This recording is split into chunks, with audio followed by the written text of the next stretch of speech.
welcome back to Chapter 14. I'm very excited. This is your last chapter of elementary algebra. We've spent all this time with you, and we're so excited after seeing you grow after all of this time. In a way, it's really kind of sad that this is the last chapter we're going to spend with you. I don't know about you, Jerry. I'm really sad. I just didn't get to know him like you, I guess, Bill. Maybe not. But we are sad that you're moving on, but we'll have the next course ready for you after this That's one. right. Hopefully you'll come back and see us for intermediate algebra. This chapter obviously involves one of those topics that many of you really repressed when you took algebra, and that was graphing. Our job today is to make this as easy as pie. That's right. We'll do a lot more with graphing in intermediate algebra. In this chapter and in this course, we're really just interested in you understanding a little bit about straight lines and how to graph them. We promise you there's a lot more about straight lines that you'll learn in the next course. For this class, we're just covering the stuff that you need for the state exit test. Well, let's go ahead and get started. You know that in order to graph, we need to find points. So our first step is going to be how to find ordered pairs to linear equations. If you were just to think, and I always start this out in the classroom, think of your lucky number, whatever it might be. Mine's 4. So I'm going to create a little XY chart, that's what we're going to call it over here, and I'm just going to randomly plug in 4. See, most students that I know, their hardest part is getting started. Pick any number out of the sky, whatever you want to do, and substitute it in for x. Once you substitute it in there, you will probably realize, oh, I can actually solve this equation. That's right. You subtract 4 from both sides, and then you divide both sides by 3. Now, this doesn't give us a very pretty number. Yeah, I would argue that 4 may not be your lucky number, Jerry, because when you picked 4, your answer for y was a fraction, so I don't know how lucky 4 is. A better number to have picked would have been x equals 0. That would have given you a really nice number for y. Well, that's probably the lucky number on your test in school, Bill. Mine were always a little higher than 0. But let's go ahead. Bill is absolutely right. We wanted you to see you can pick anything that you want. There's an infinite amount of points that we can list here. We want you to learn how to do the quickest and the easiest points so that your graphing is not a nightmare and does not involve all this. So if we substitute 0 for x, notice what happens. The first term disappears because 0 substituted in cancels it out. So basically, in your head, you could have divided 3 into 9 and come up with y equals 3. Okay? Then do the same thing, but this time let's substitute 0 for y. No one says you have to substitute always for x. You can substitute for y. So when you plug in 0 for y, again, the same principle happens. 3 times 0 is 0, so that term's gone, and you're left with x equals 9. You only need 2 points to graph a line. These are 2. We don't need the third one up here. I realize a lot of teachers always told you to find 3, but it never really does anything in this course. So, moving on. This problem is a little different than the original. Number 1, I know you see the fractions. Bill and I also noticed that this problem's in a completely different form. This is what we called slope-intercept form. Now, you learn more about slope in intermediate algebra, but if you recall, that was your slope back then. Now, instead of using this 0, 0 approach, this problem's a little bit better to start with 0, but not go with 0 on the y side. Let's start with the first 0 for x. When you plug in 0, you realize that a half of 0 is still 0, so this term is gone. So you're left with y equals -3. Now, if you don't want to write all this down, we highly encourage you not to. As a matter of fact, we want you to try to do these in your head. At the end of this, we kind of want you to do this in about 10 seconds. Okay, once we have the 0, -3, now we look at this x and go, okay, should I substitute a 1 for x? And you look at that and you go, well, half of 1, it's going to leave me with a fraction, and I'm going to have to deal with fractions. So Bill and I would recommend that you look at that denominator and use that denominator as your next x value. Why? Well, those of you that are good with fractions are already seeing what's going to happen. The half of 2 ends up canceling, and it just leaves you with 1 minus 3, which is -2. So that is a much better point. Bill. Right, and notice then we do have now 2 points. So again, to reiterate what Jerry said, you could have then done the same thing we did in the first problem and tried to solve for y, but when we solve for y, that problem is going to be a little bit unpleasant to solve for because of the fraction. So in a problem that's in slope-intercept form that has a fraction, we try to make sure that we only plug in numbers that will be easy to deal with in the fraction. If the denominator of your fraction is 2, as long as we pick any even number, for example 0 or 2, the arithmetic will turn out to be easy. And since you can pick any number for x that you want, it's worth it to go ahead and pick the number that will make it as easy as possible. Okay, let's look at some more. Okay, these next 2 problems, you'll notice that they are also in standard form. Remember, in standard form, it's a lot easier to do these by using that 0, 0 rule, but now we're going to call it something else. This 0, 0 rule is actually finding the intercepts. Now, if you think back to your days of graphing, intercepts are points where the line crosses the x and y axes. On your exit test, you actually have separate questions that ask you to find the intercepts of an equation without graphing. So that's what we're going to demonstrate here. The first part, we're going to substitute 0 for x. So when we do, this whole term becomes 0, and we're left with 2y equals 8. Dividing both sides by 2 gives us y is equal to 4. So 0, 4 becomes our y-intercept. The second part, we're going to plug in 0 for y. So when I substitute 0 for y right here, I'm only left with 4x equal to 8. Then dividing both sides by 4 gives me x is equal to 2. So 2 is my x-intercept. Now, after you've done these problems for a while, I sometimes like to do these problems using what I call the cover-up method, because a lot of these problems you can do in your head. So here's what I recommend. To find the y-intercept, I cover up x so that all I can see is the part of the equation that involves y, and I ask myself, if 2 times y equals 8, what does y equal? Well, y equals 4, so 4 is the y-intercept. To find the x-intercept, I cover up the part of the equation that involves y, including whatever sign is before the y, and I just look at what's left. In this case, that's 4x equals 8, and I solve that equation in my head. I say, what do I multiply 4 by to get 8? Well, that would be 2, so 2 is the x-intercept, and as you'll see in just a little while, once you have those 2 points, you can draw the line. That is the easiest approach, and because we're sitting here, it's very hard for us to show you, but now that you'll see it there in your video, hopefully it'll be just as easy as if you were sitting in the classroom. So this next one, if we use that same approach, our first step, we're going to cover up 3x. Well, let's first draw our xy chart before we begin. Remember, this is the principle. We're going to substitute 0 for x, solve for y, and then 0 for y and solve for x. And again, first step, when we plug 0 in for x, let's cover up x. And now in your mind, you're saying negative 2 times what number equals 4? Well, since it's got to be positive 4, y will have to be negative 2.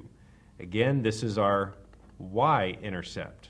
And once we get to plotting points, you will see this is the point that's on the y-axis, which therefore becomes the y-intercept. The second one, now cover up the y term here. Now that you've covered it up, this one's a little bit more difficult, but if you think about division, you're going to divide both sides by 3, so x is going to equal 4/3. Now, for the sake of graphing, if you were going to graph this, you might say, well, how do I deal with a fraction? This is probably the one time I encourage students to go back to mixed numbers. 4/3 is 1 1/3, which is the same thing as about 1.3. If you were actually graphing this on graph paper, if you would just approximate 1.3, your teacher will accept it. That's right. It'll be obvious to a teacher that that's where you intend it to be. And just in case you don't see exactly what Jerry did here, I want to just actually write out. Once I covered up the y term here, including the sign, I'd be left with 3x equals 4. And Jerry just did essentially what we've been doing all along. He divided both sides by 3. That's where he got x equals 4/3. But Jerry's been doing this for a long time, so Jerry can do that in his head by now. All right. Our last one in this topic is the slope-intercept form. So we still are interested in finding the x and the y intercepts. The difference is that this time they're not in a standard form. When the problems aren't in standard form, you can't really use the cover-up method, or at least it's not as easy to. Definitely not as easy.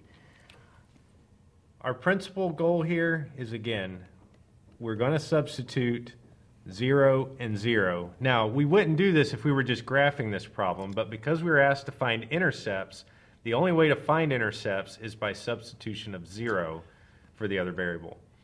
So we'll start out substituting in 0 for x. This is the easiest part because we know that a third of 0 is 0.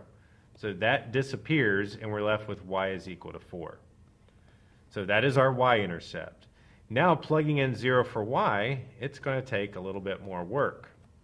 We have an equation to solve and we have a fraction involved. Now, step 1, we can move the 4 over. It does become negative when we move it over. And we end up with negative 4 is equal to 1/3 x. Now, if you recall, when you have fractions, multiply out by their denominators. So in this problem, we're going to multiply both sides by 3. Remember, what you do to one side, you have to do to the other. So this gives us negative 12 equals x. The 3's canceled, so you're left with 1x or just x.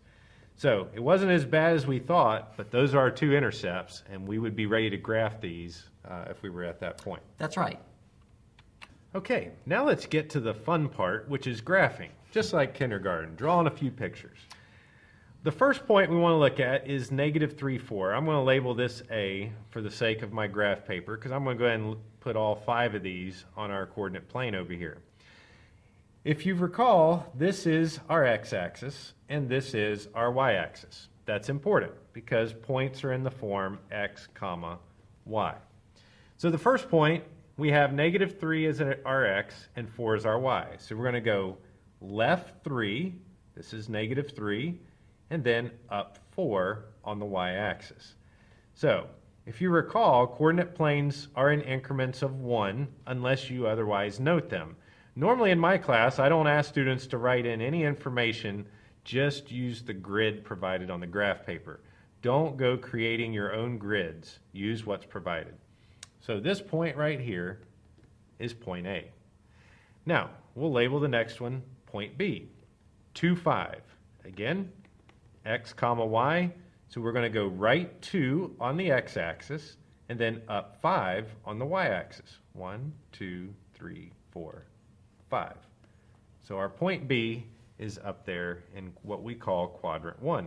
Now, Jerry, I noticed that when you do these problems, you always start at the same place. So how do students know where to start one of these problems? That's a good point, Bill. The last point that we actually have, we'll go ahead and just skip to it, Bill, for just a second. Our last point, we're going to label C, but it's really called the origin. This is where all graphs, or where you start from for every point that you're going to graph on graph paper. So, again, this is 0, 0. This is the dead center, and we also call it the formal name, the origin. Right, and if it doesn't make sense to you, why are the coordinates of that point 0, 0, you can think about it this way. The first 0 tells you start in the center and don't go anywhere horizontally, and the second 0 says start in the center and don't go anywhere vertically. In other words, just start where you're starting and don't move. So we always do start at the origin. That's why we call it the origin. Okay. The next two, we'll label this one D. This is what we call an intercept. Now, before I write it down, think of, is this an x-intercept or a y-intercept? Well, if you guessed y-intercept, you were correct. Because again, 0 is the x value, so that means you don't move on the horizontal axis. Negative 4 is the y value, so you come down here and you will plot it right there. So that's our point D, and D, as you can see, since it's on the y-axis, would be called a y-intercept. The last point, we'll label this E, negative 5, negative 1. On the x-axis, we go left 5, out to here, and then down 1. And that's our last point, E. And Jerry, you started talking about this, but since we mentioned it in the book, and probably your teachers will too, why don't we label the 4 quadrants? Good point. This is what we call quadrant 1. Everything in quadrant 1 is a positive and a positive, which means the x is positive and the y value is positive. Quadrants go backwards. They go counterclockwise. This is quadrant 2. Every point in quadrant 2 has a negative x and a positive y value. Coming down here, this is quadrant 3. And again, every point in here is a negative and a negative. Remember, E was two negatives, -5, -1. It will be in quadrant 3 because of those characteristics. Then our last quadrant is quadrant 4. It always has a positive x and a negative y value. So, good point. All right, so let's tie these things together. Let's go ahead now, talk about finding the x and y intercept and then using that information to actually draw a picture of the straight line. Now, the first set of lines we're going to look at are all in standard form. So these are realistically what I call the 5-second graphs, because I believe you should be able to write down an XY chart, maybe 10 seconds, put your zeros in, and then use that cover-up method. In other words, when you plug in 0 for x, cover up that term, and then you will see that y equals 6. Now plug in 0 for y, or cover up y, which means you have 2x equals 6, so x must equal 3. Once you have those 2 points, you're ready to go. Graph them. 0, 6, right? You start here at the origin, go up 6, which is up here, and then 3, 0 is right 3, and you don't move, and then you draw the best line that you can through those points. Okay, our next equation again is in standard form. So write out your XY chart. Again, put your zeros in, 1 for x, 1 for y, and now let's substitute, or cover up. When you plug in 0 for x, cover this up, which leaves you with -3y equals 12, so y must be -4. Now substitute 0 for y, or cover up this term, which means you will divide 4 into 12, or say 4 times what equals 12, and that's 3. So again, we might be going fast, but at some point, we're hoping you're going to go this fast when you do these problems. Plotting these 2 points, here's 0, -4, down here, and then 3, 0. Right 3, stop at 0, and then you draw your straight line to connect them. Use a ruler, it looks neater, a lot more professional, or that credit card that you've maxed out during this class. That's right. Okay, let's look at our next one. This one, a little bit more challenging only because we finally end up with some decimals. We alluded to it earlier, how you approximate, but we'll go ahead and show you with this example. Start with the 0 for x. Plug in 0 here, cover up, y is going to equal -4. Now when you plug in 0 for y, you see that, well, we have 5x equals 8, and remember, when you're solving this in your head, you're just dividing 5 into 8, and that's when you realize, hey, I don't have a whole number, but it's okay. If you had a calculator, we'd say convert it to a decimal immediately, but since you don't, you might have to take the route of, well, this is 1 3/5, and now what is 1 3/5? Well, it's 1.6. Or you physically divide 5 into 8 to get 1.6. Whatever is more comfortable to you is okay with us. Our goal is seeing the final product over here, which is the graph. So start with 0, -4. You're right there. And now 1 3/5, or 1.60, is about right there. And again, draw your straight line using a straight edge, and that's your final answer. Finally, let's talk about vertical and horizontal lines. Yes, this line right here, you'll notice if you write out your XY chart, kind of hard to substitute because you don't have X's and Y's. This is one of those graphs that actually was the very first graph you were probably taught when you began graphing back in high school or middle school.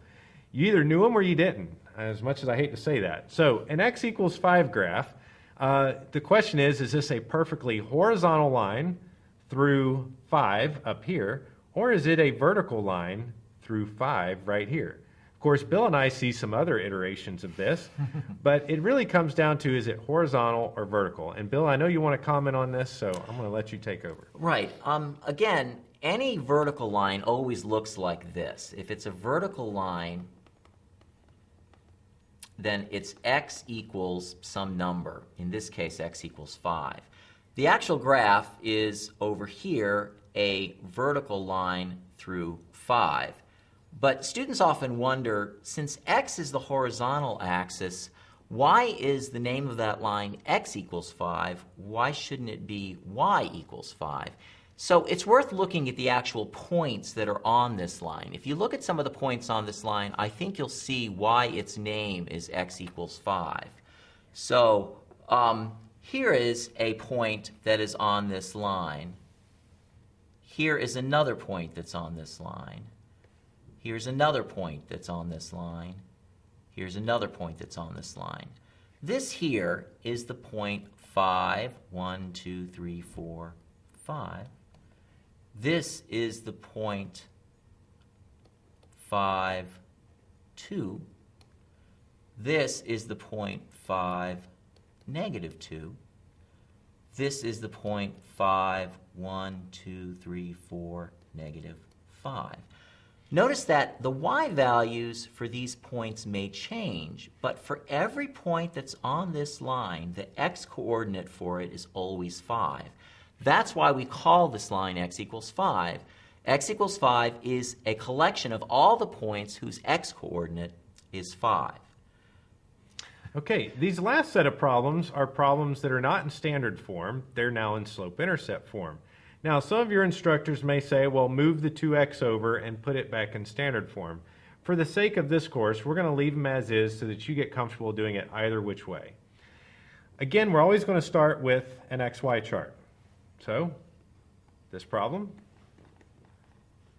we're going to start with a 0. Now remember, in slope-intercept form, we don't do the 0, 0 or the intercept method.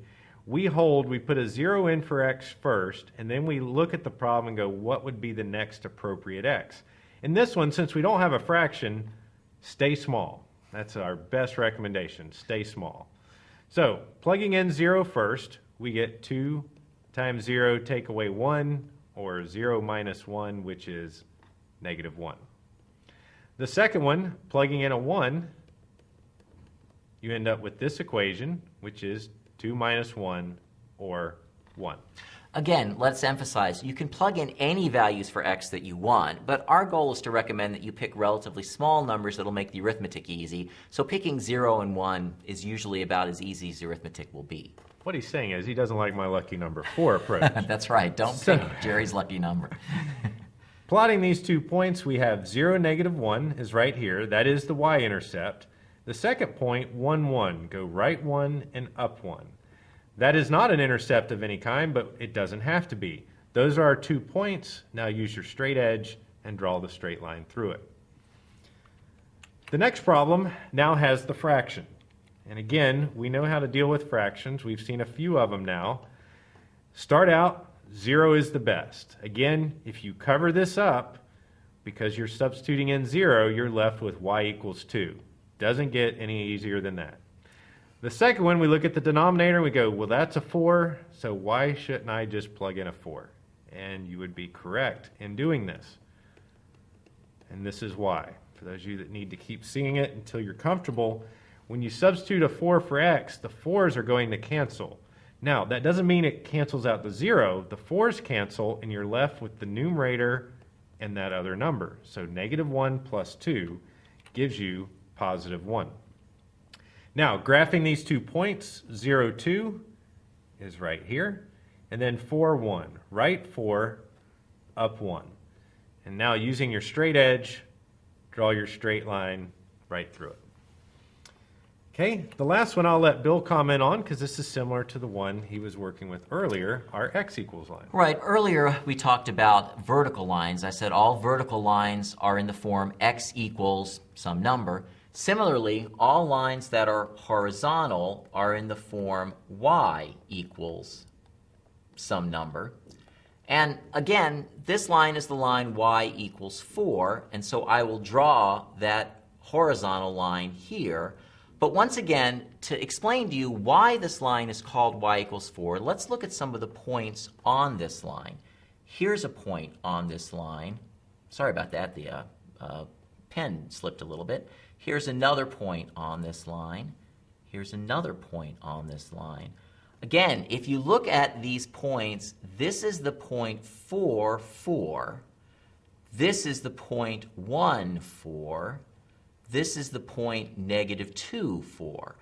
Again, the name of this line is y equals 4 because for every point on this line, the y coordinate is 4. That's why we name the line y equals 4. Jerry, do we have any more problems? I think we are finished. I think we're done. So, from Jerry and I, we hope you found these videos helpful, and we hope you've enjoyed the course, or at least enjoyed the course as much as you can enjoy a math class. And from both of us, best of luck on the exit test. Maybe we'll see you in one of our classes sometimes in the future. Yes, thank you.